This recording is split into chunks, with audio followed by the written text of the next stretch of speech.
Welcome back. Now, what is the practice? What is the practice? How do we do it?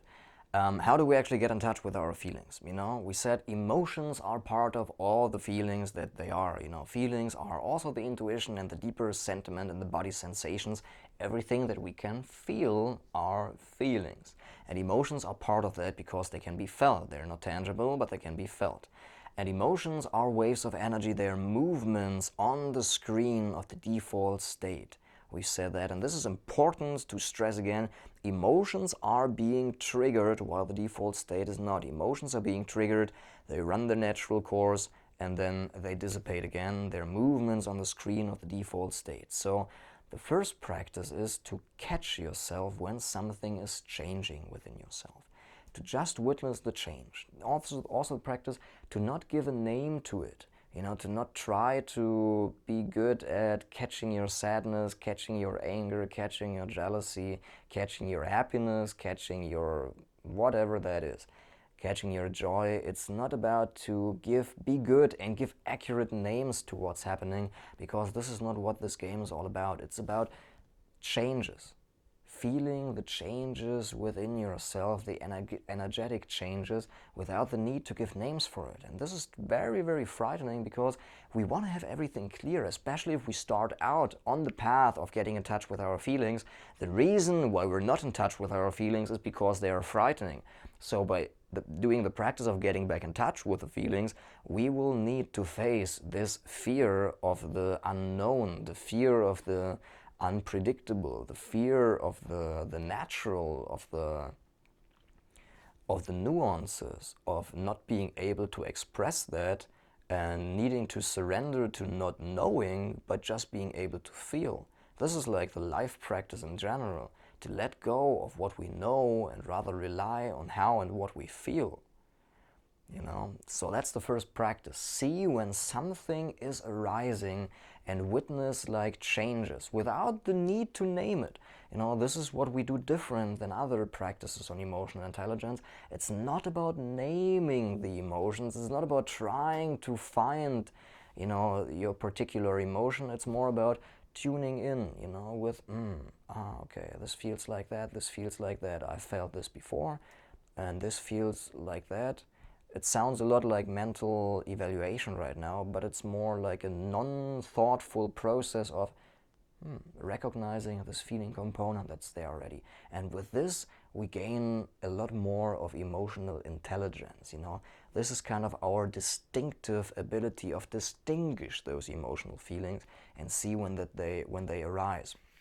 And we can practice that with situations that evoke emotions out of that. And the reason why I feel it's so important to teach that and bring that out to people is because when we first start on that, and also when I first started with that, I thought I didn't have any feelings at all because I was so stonewalled. I mean, I did have feelings like strong emotional outbursts sometimes, but generally, when I was going through the day, I did not feel those emotional components of how do I feel about this and that and here.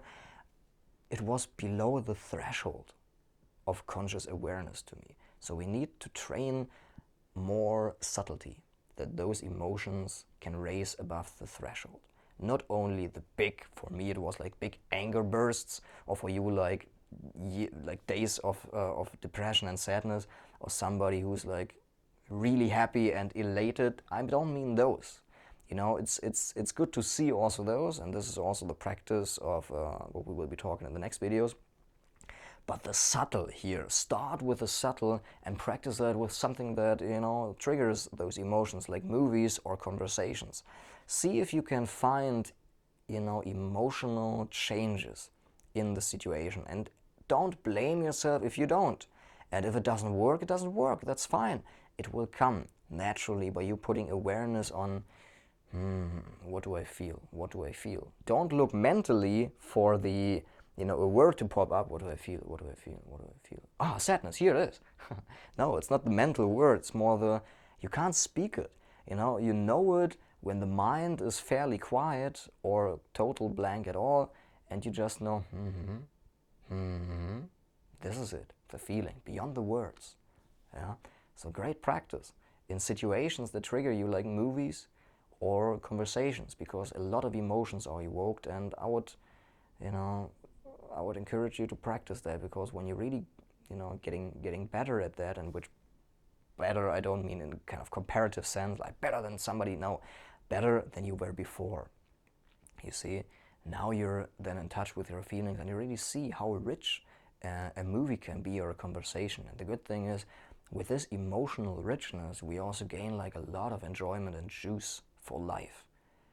By seeing the little feeling that just a blossoming flower evokes of us, or just a beautiful, pleasant conversation with a person we enjoy to be around with, or just, go swimming. What used to be kind of a dull thing, you experience so much more. You can feel other people and their energies, because you can feel your own energies, and you just have so much.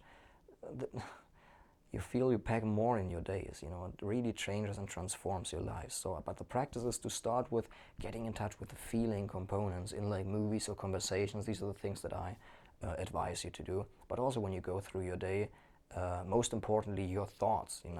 What thoughts are evoking which emotion?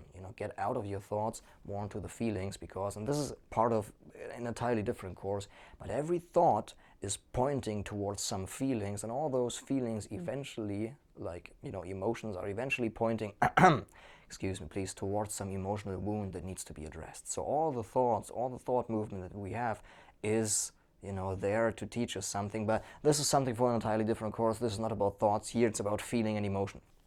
And the second practice is then what we will be talking about in the next video. It's about emotional intelligence. When we really see those emotions arising, when they arise above the threshold, through this practice that we just outlined in this video, we can apply the formula that we will be talking about in the next video. So see you there.